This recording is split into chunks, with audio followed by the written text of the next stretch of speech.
Hello, कसे आहात तुम्ही? तर तुमच्या सगळ्यांचं स्वागत आहे आपल्या चॅनलवर बायोस्टडी विथ प्रवीणवर. तर मागच्या लेक्चरला आपण काय पाहिलं? आपण पाहिलं स्ट्रक्चर ऑफ न्यूरॉन, त्याच्यानंतर पाहिलं टाईप्स ऑफ न्यूरॉन. मागच्या लेक्चर नंबर 5 मध्ये आपण टाईप्स ऑफ न्यूरॉन पाहिलं. त्याच्यामध्ये वेगवेगळे टाईप्स पाहिले न्यूरॉनचे. नेमके न्यूरॉनचे किती टाईप्स होते ते पाहिले. बायपोलार म्हणजे काय, मल्टीपोलार म्हणजे काय, मल्टीपोलारमध्ये किती ॲक्झॉन व किती डेंड्रॉन असतं, बायपोलारमध्ये किती ॲक्झॉन किती डेंड्रॉन असतं, ते सगळं आपण जाणून घेतलं. मला सांगा, हायड्रा कोणाचा एक्झाम्पल आहे, कोणत्या न्यूरॉनचं एक्झाम्पल आहे? तर मी असं सांगू इच्छितो, त्याचं उत्तर ए पोलार आहे. ए पोलार न्यूरॉन. ए पोलारमध्ये काय, नो ॲक्झॉन नो डेंड्रॉन असतं. काय, नो ॲक्झॉन नो डेंड्रॉन. त्याच्यामुळे हायड्रा त्याच्यामध्ये इन्क्लूड होतो. फक्त त्याला नेटवर्क न्यूरॉन फॉर्ममध्ये असतं. नेटवर्क टाईप ऑफ न्यूरॉन्स त्याच्यामध्ये प्रेझेंट असतात. तर आज आपण पाहणार आहोत generation and conduction of a nerve impulse. आपलं हेडिंग आहे generation and conduction of impulse. आता या generation and conduction of nerve इम्पल्समध्ये आपण नेमकं काय स्टडी करणार आहोत? जनरेशन म्हणजे काय, कंडक्शन म्हणजे काय, हे आपण याचा साधा सिंपल अर्थ जाणून घेऊ. जनरेशन म्हणजे निर्माण करणे. काय, जनरेशन म्हणजे निर्माण करणे. कंडक्शन म्हणजे पकडणे, त्याला कंडक्ट करणे किंवा त्याला पुढे घेऊन जाणे म्हणजे कंडक्शन. नव इम्पल्स म्हणजे माहिती आहे, इम्पल्स तयार करणं. म्हणजे जसं इलेक्ट्रिक करंट टाईप असतं. लाईट दाबलं की करंट ऑन, बटन दाबलं की करंट ऑन, लाईट ऑन. म्हणजे कसे न्यूरॉन्स टू न्यूरॉन कनेक्टेड आपल्या ब्रेनमध्ये पण न्यूरॉन्स टू न्यूरॉन कनेक्टेड असल्यामुळे झटकून आपल्याला रिफ्लेक्शन होते. जे रिफ्लेक्स ॲक्शन आहे ते फास्ट घेता येते. तर साधारणतः या generation and conduction of nerve इम्पल्समध्ये याचे 2 प्रकारामध्ये डिवायडेशन केलं. पार्ट 1 पार्ट 2 मध्ये त्याचं डिवायडेशन केलं. ते कसं, पहिला म्हणजे तो रेस्टिंग पोटेन्शियल. रेस्टला आहे बाबा, तुला आता कोणताही इम्पल्स भेटलेला नाहीये, तू एकदम रेस्टमध्ये आहेस. तो झाला तुझा रेस्टिंग पोटेन्शियल. काय झाला तुझा रेस्टिंग पोटेन्शियल. आणि ॲक्शन पोटेन्शियलमध्ये तुझ्यावर ॲक्शन घडली. तुला इम्पल्स भेटला आणि त्याच्यावर तुला तोडगा काढायचा आहे, त्याच्यावर तुला प्रतिसाद, त्याला उत्तर द्यायचं आहे, त्याला आन्सर करायचं आहे. तर तो झाला तुझा ॲक्शन करायची त्याच्यावर, है ना, ॲक्शन करायची. तर तो झाला ॲक्शन पोटेन्शियल. पहिले आपण रेस्टिंग पोटेन्शियल जाणून घेऊया. रेस्टिंग पोटेन्शियलमध्ये नेमकं काय काय असतं, त्याच्यानंतर आपण ॲक्शन पोटेन्शियलमध्ये जाऊ. ॲक्शन पोटेन्शियलमध्ये काय काय असतं. रेस्टिंग पोटेन्शियल, रेस्टिंग नावाप्रमाणे जा, रेस्टला आहे. जेव्हा रेस्टला असतो तेव्हा रेस्टिंग पोटेन्शियल, जेव्हा ॲक्शन नव्हते तेव्हा ॲक्शन पोटेन्शियल. रेस्टिंग पोटेन्शियलमध्ये इन दिस रेस्टिंग पोटेन्शियल, आता हे सगळा ॲक्झॉन मधला खेळ आहे. आपल्याला इम्पल्स तर भेटते, डेंड्रॉन पासून त्या इम्पल्सचा पास होत जातो ॲक्झॉनमध्ये, सायटॉनपासून म्हणजे सेल बॉडीपासून दूर घेऊन जातो काय इम्पल्स. तर रेस्टिंग पोटेन्शियलमध्ये in axon axonal membrane present असतो. ॲक्झोनल मेम्ब्रेन तर प्रेझेंट असतं. त्या ॲक्झोनल मेम्ब्रेनमध्ये नेमकी काय घडामोडी असतात, घडामोडी चालू असतात. नेमकं त्या ॲक्झोनल मेम्ब्रेनमध्ये काय मेम्ब्रेन असतं, त्याच्यामध्ये एंटर केल्यानंतर आपल्याला काय दिसतं. तर ॲक्झोनल मेम्ब्रेनमध्ये बघत असताना in this axonal membrane is permeable to potassium. Permeable to potassium K+, permeable to potassium. Axonal membrane impermeable to sodium. बाबा काय असं. आता परमिएबल आणि इनपर्मिएबल याचा अर्थ काय? परमिएबल म्हणजे तुम्हाला परमिशन आत यायची, इनपर्मिएबल म्हणजे तुम्हाला परमिशन नाही आत यायची, तुम्हाला बाहेर जायची परमिशन आहे, तुम्ही जा बाहेर. Get out means impermeable, get in means permeable. तुम्हाला आत आहे, तुम्ही या बसा, पण तुम्हाला परमिशन नाही, तर ते झाला इनपर्मिएबल. तो कोणता झाला? तो झाला इनपर्मिएबल. आता या हे आपण एक्झॉनल मेम्ब्रेन मध्ये बघितलं. पण ऑल्सो परमिएबल, बाबा कशाला परमिएबल आहे, अजून कशाला त्याला परमिशन आहे की त्याला आत घुसायची, तर negative charge of protein. Negative charge of protein कोणते आहेत, निगेटिव्ह चार्ज ऑफ प्रोटीन कशी आहेत ते आपल्याला बघायचं. Negative charge of protein present in exoplasm. Exoplasm म्हणजे काय, हा झाला एक्झॉन, दिसतंय का तुम्हाला, येथे काढतो, हा झाला एक्झॉन. ओके, हा एक्झॉन मध्ये जो एक प्रकारचा प्लाझम असतो तो झाला एक्झोप्लाझम. तो कोणता झाला, एक्झोप्लाझम. तर निगेटिव्ह चार्ज प्रोटीन कशामध्ये आहेत, एक्झोप्लाझम मध्ये प्रेझेंट. आता हे सगळं एक्झोनल मेम्ब्रेन मधलं काम चालू आहे. एक्झोनल मेम्ब्रेन मध्ये आपण एंटर केल्यानंतर त्याचा इंटरफेस बघत आहोत, त्याच्यामध्ये आपण जाणून घेतो, त्याच्यामध्ये ऑब्झर्व करत आहोत. तर negative charge of protein present in exoplasm. Okay, present in exoplasm. So आता एक्झोप्लाझम मध्ये, so in this exoplasm potassium is high, म्हणजे पोटॅशियम याच्यामध्ये खूप जास्त आहे. त्याच्यानंतर निगेटिव्ह चार्ज ऑफ प्रोटीनला तर प्रेझेंट की आहे, त्याला परमिशन आहे, तर तो जास्तच राहणार. पण बाबा इनपरमिएबल आहे. कोण इनपरमिएबल कोण आहे, साधा आपला सोडियम आयन, सोडियम इनपरमिएबल आहे, तर त्याला परमिशन नाही आहे मधात यायची. तर सगळ्यात कमी संख्या कोणाची असणार, तर ती असणार ती सोडियमची असणार, म्हणजे Na+. देन मग अशा ना नेमकं एक्झोप्लाझम मध्ये काय असतं, काय होतं, कशी देवाणघेवाण होती आयसची. रेस्टिंग पोटेन्शियल मध्ये ही गोष्ट लक्षात ठेवा, 3 सोडियम बाहेर जातात, 2 पोटॅशियम आत येतात. कसे, 3 सोडियम बाहेर जातात, कशा थ्रू, आयोनिक चॅनल. कशा थ्रू, आयोनिक चॅनल. कशा थ्रू, आयोनिक चॅनल.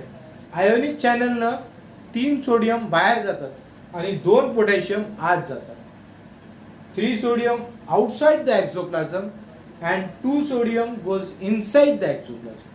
काय मी काय म्हणलो परत एकदा, 3 sodium goes outside the exoplasm and 2 potassium goes inside the exoplasm. Okay, इकडे आउट होतो, तिकडे इन होतो. 2 काय, 3 सोडियम बाहेर जातात, 2 पोटॅशियम आत येतात. 3 सोडियम बाहेर जातात, 2 पोटॅशियम आत येतात. 3 सोडियम बाहेर जातात, 2 पोटॅशियम आत येतात.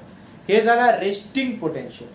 रेस्टला आता याच्यावर जर इम्पल्स आला तर नेमका काय परिणाम होतो, याच्यावर कसा बदलाव होतो आणि इम्पल्स कसा पुढे जातो ते ऍक्शन पोटेन्शियल होतं. तर एवढं तुम्ही एकदाच लिहून घ्या, एकदा राईट डाऊन करून घ्या, ज्याच्यानं तुम्हाला आयडिया भेटेल फास्ट. ओके, आता आपण याच्यानंतर आपण ऍक्शन पोटेन्शियल बघणार. चला बघूया ऍक्शन पोटेन्शियल. ऍक्शन पोटेन्शियल शिकून घ्यायचं आहे.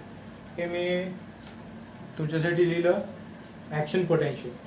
ऍक्शन पोटेन्शियलमध्ये आपल्याला ऍक्शन म्हणजे काय, ऍक्शन म्हणजे आता ऍक्शन झाली आहे, म्हणजे इम्पल्स आलाय. पहिले आपण ही फिगर समजून घेऊया, त्याच्यानंतर आपण इकडलं सगळं वाचूया.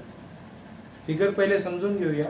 फिगर म्हणजे नेमकं काय म्हणायचं आहे फिगरला, त्याच्यानंतर हे फिगरचंच एक्सप्लेनेशन मी इकडं लिहिलेलं आहे. फिगरमध्ये नेमकं ए साईडवर आणि ए साईड बी साईड असे 2 साईड दाखवलेले आणि हे मध्यभागचा डिवायडेशन करणारा, राईट, हा डिवायडेशन करणार. ओके, तर ए साईडवर आपण पहिले पाहिलं होतं, मधात सगळं निगेटिव्ह चार्ज होतं आणि बाहेर सगळं पॉझिटिव्ह चार्ज. रेस्टिंगला कधी,